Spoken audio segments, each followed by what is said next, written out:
We live in the Garden of Eden. Think about that. Here we are, back on earth. I remember looking out my window, which is on the other side. This was Pete's window. That was Dick. Mine was over there. And I look out the window. We just landed in the Pacific Ocean. And I saw these blue waters moving. I thought, boy, that is beautiful. And then I looked up, and the clouds were kind of coming this way. And I thought, that is so beautiful. Look at that. And here's the aircraft carrier Hornet coming our way. Wow, that's amazing. And I say to myself, what's the big deal? I'm in the middle of the Pacific Ocean, and I'm just looking at the ocean, and I'm all excited about it. And I realized I'd only been gone 10 days, but here I was with alien eyes of 10 days, and I'm loving it. It's the first motion we'd seen except the three of us and our 2 spacecraft since we left. It was the only color we'd seen except us and our flags on our suit, or flags that we put up. All the rest of the place was black or dark gray, and the sky was black, and nothing was going on. I'll tell you this, I have not complained about the weather since I've been home, one time. I'm just glad we've got it. I'm glad we've got it. I have never complained about the weather. I do not complain about the traffic. I'm just glad we've got cars and people. I don't mind standing in line at the post office or at the movies or anywhere else. I am so glad to be here on this earth with what we've got. Think about it. Think about it. Most of these planets around us, Mercury is 400 degrees or something like that. Venus, under the cloud cover, same, I don't even know, something like that. You go towards the outer planets, they don't even have a surface that you could walk on. Pluto's out there somewhere with solid ice. We're it.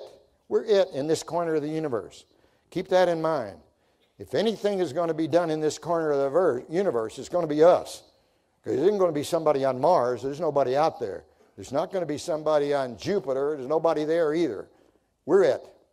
If anything is going to be done in our wonderful corner of the universe, it's got to be us human beings. We're on the way home, looking out the window. And Pete says to me, boy, there's the earth over there, and it's getting bigger. And there's the moon, it's getting littler. Look at all those stars. You know, even on the earth, which is getting closer, they can't even see our spacecraft, much less us. It shows how small humans are. We're smaller than grains of sand are on earth to the universe. Can't even be seen. Nobody could have seen it. We were invisible.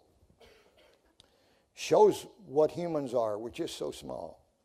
I can remember floating under the couch that night and getting in my little sleeping bag and thinking, there's something wrong with thinking about it that way. There's something wrong with that.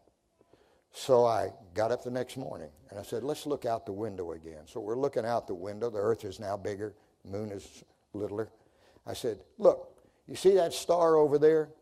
If we had the right computer in our spacecraft, that star right there, we know where that star was 1,000 years ago because it has to do with velocity and gravity. We know where that star was.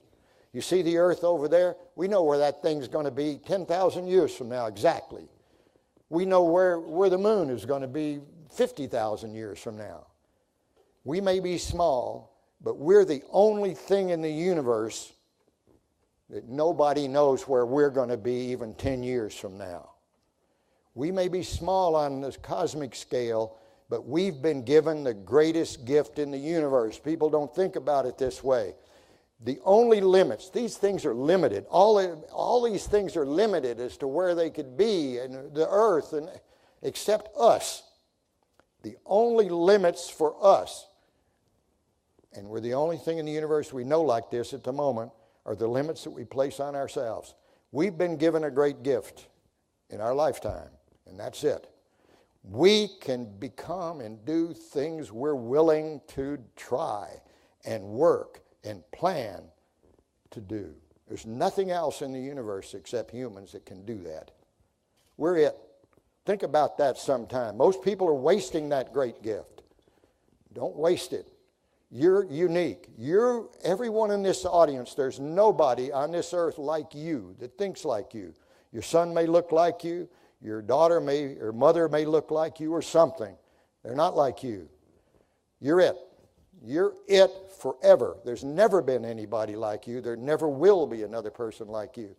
Think about this. Decide what you're going to do with this gift you've got. You only got 80 years or 90 years or 50 years. Who knows? But you've got to do something with this great gift.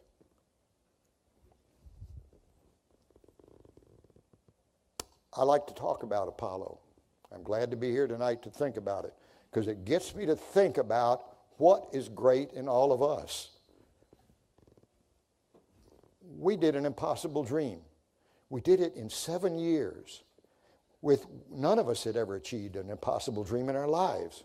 But we believed that working together, we could find a way to achieve an impossible dream. One of the things that I learned, maybe the second most important, I told you the first one, don't forget it, try it out. The second one is people are better than they know, and teams are better than they know. Frequently, we would come away from a meeting and say, we can't do that. There's no way we could pull that off. It just can't be done.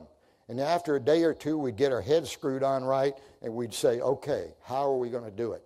And sure enough, a week later, a month later, whatever it was, that our leadership understood this better than we did. They understood that teams of individuals, every team at your company is better than you think it is. Every individual at your company, every friend is better. Your kids are better, they have more potential than you can imagine. And you do too. I like to think about Apollo because it was a perfect demonstration of 400,000 people that weren't geniuses, that had never done impossible dreams, worked together, and were able to achieve impossible dreams. We can do that. All of us in this room can figure out a way to do it, but it's up to each of us to figure it out. Let me leave you with 3 thoughts, 3 wishes. Wind to thy sails, light to thy path, and dreams to your heart. Thank you very much for inviting me here tonight.